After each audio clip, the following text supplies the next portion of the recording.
Hello and welcome to Wednesday on the Den. My name is Aaron and I am your Wednesday Bear. Now this week I had a little bit of a realisation. I have been championing myself as the British Bear, the Bear from Manchester, England, when I've just kind of realised I'm actually your European Bear. I am the bear that is representing the European side of things. And therefore, today's video is not just going to be about gay rights, equal marriage in the UK, but I'm also going to touch on some of the European aspects of gay rights and equal marriage within the whole of Europe. And why is this? Because of the Eurovision. So the Eurovision Song Contest is an annual song competition that is held by the members of the European Broadcasting Union, and it's been going since 1956. Each year, loads of countries come together and basically put a song in and compete for the title to win. If they win, it then goes to that country and they host it the following year. So that's the basic premise of the Eurovision, but one of the big things of Eurovision is it's gay Christmas. All the gays love Eurovision. It is camp, it is amazing, it's a tragedy to watch. It is just got car crash written all over it, but it's fucking awesome. But one of the huge things in it is that it's highly political, even though it's not really meant to be. And if you've watched or followed any of the Eurovision this year, you'll definitely know about the Austrian entry and this year's winner. Conchita Wurst is a drag queen with a beard! Oh my god, beards! And she sang this song called Rise Like a Phoenix.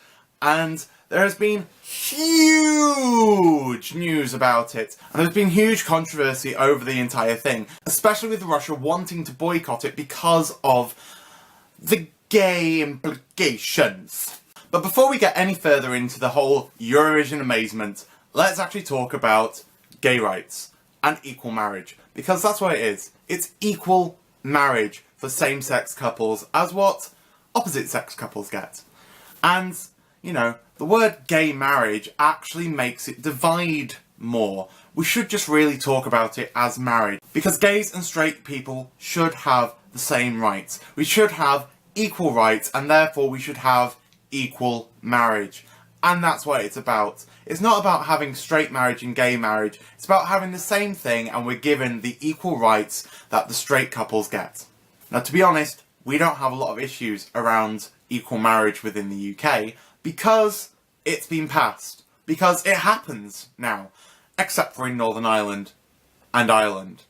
But that's coming to pass soon. Hopefully. But it doesn't mean that there hasn't been a long struggle and years of oppression for us to get to this point. You know, I find it really sad that I can look over at America and go, wow, there are only 18 states over there that I could go and actually get married to the person that I love in. Whereas in the UK, or, well, more specifically England, Wales and Scotland, I could go and get married to the person that I love and have the same rights as what my sister has getting married to her husband.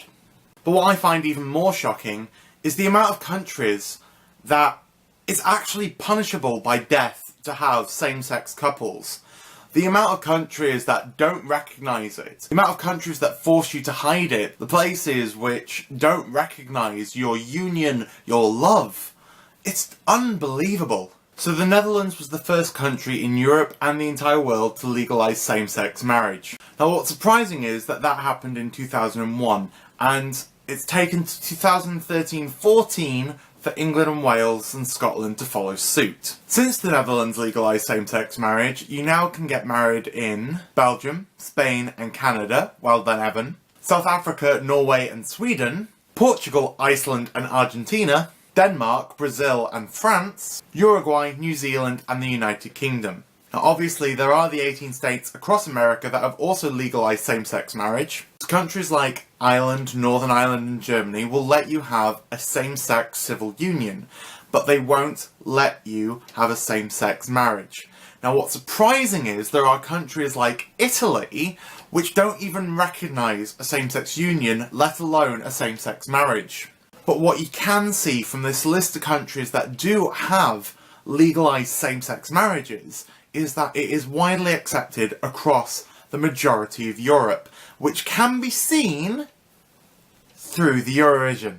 So let's get back to Eurovision, because it's awesome. And like I said before, it's gay Christmas, but this year had a huge issue for a lot of us. So this year's winning song was from Austria. The song was Rise Like a Phoenix by Conchita Wurst. This was Austria's first win in the competition since 1966.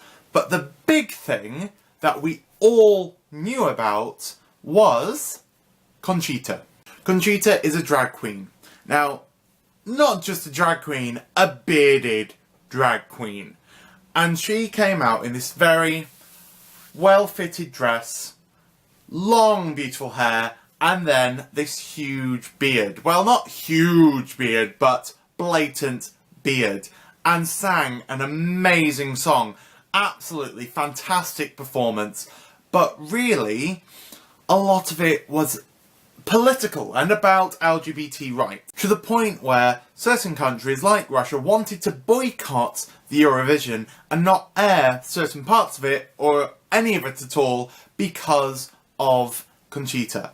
Now, if you've watched the Eurovision before, you'd understand that a lot of people go, well, what's the big problem? You've got people from all over the world doing ridiculous things, doing some absolutely weird acts and performances. Why is a woman with a beard such a big deal?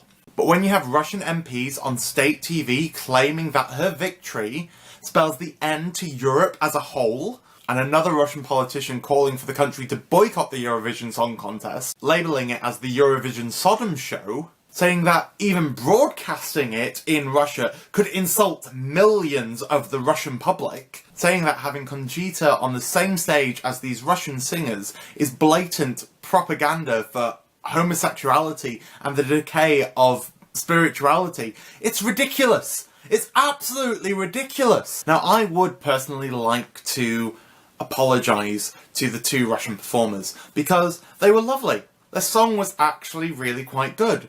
Now, when we all booed, we weren't booing the two girls from Russia, we were booing for the standpoint of the country and the people that represent the country, the MPs and politicians that blatantly speak out against the LGBT community. The booing wasn't for the performers.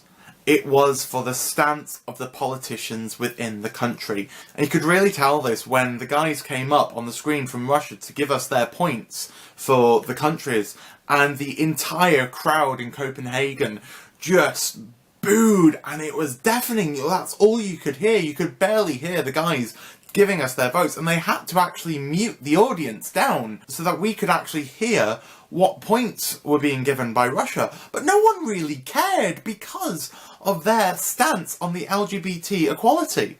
And Russia, if Eurovision is a show of Sodom and propaganda for homosexuality and a way to increase the decay of spirituality, then you know what? You're not actually in Europe. Why are you competing in the Eurovision? I know you're a member nation of the European Broadcasting Union, but if this is such a problem for you, then why are you in the Eurovision?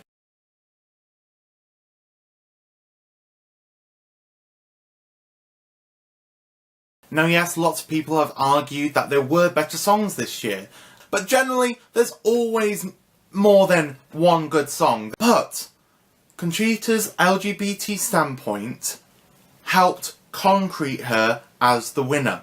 Russia wanting to boycott her being in it helped concrete her as the winner.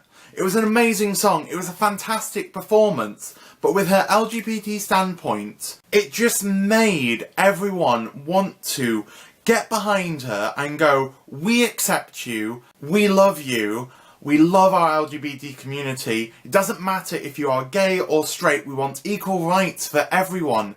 And everyone deserves a time to shine. Everyone deserves a chance to shine. And this was a fantastic way for the entire of Europe and the entire of the Eurovision to say, we are an LGBT community and we accept you all. And when she was announced the winner of the Eurovision, she said some very, very moving words. We are unity and we are unstoppable. I think this says everything about the lead up to this year's Eurovision. Her performance and her being in it. We are unity, we are unstoppable, together we are a community, and we deserve the same rights and equality as everyone else. Now, some people don't understand why equal marriage and equal rights is important. Why can you not just be in love with someone? Why can you not just have a civil union? And it's just like, well, why should our love be different from a straight person's love? If a straight person can get married, why can't a gay person get married? We deserve the same rights as anyone else. We are human beings. We deserve to be able to have families, to be able to adopt and not have to just foster children. In some places, gays can only foster. They can't actually adopt someone. Why isn't having gay parents as good as having straight parents? When was the last time you saw a gay couple reject their straight child? There are so many arguments about equal rights, gay marriage and everything else, and to be fair, living in the UK, I feel lucky that I can go and get married to the person that I love when I finally find them. But there are places out there where that can't happen. So what's your standpoint on equal marriage and gay rights? Do you think that marriage is purely a religious thing, or is it about love? As always, I hope you all have an awesome rest of your week, and I'll see you next Wednesday. Goodbye! Don't forget to like and share our videos, subscribe to us down below, and also follow us on Facebook, Twitter, Tumblr, and all of the rest of the social media. See you later, guys! Rawr.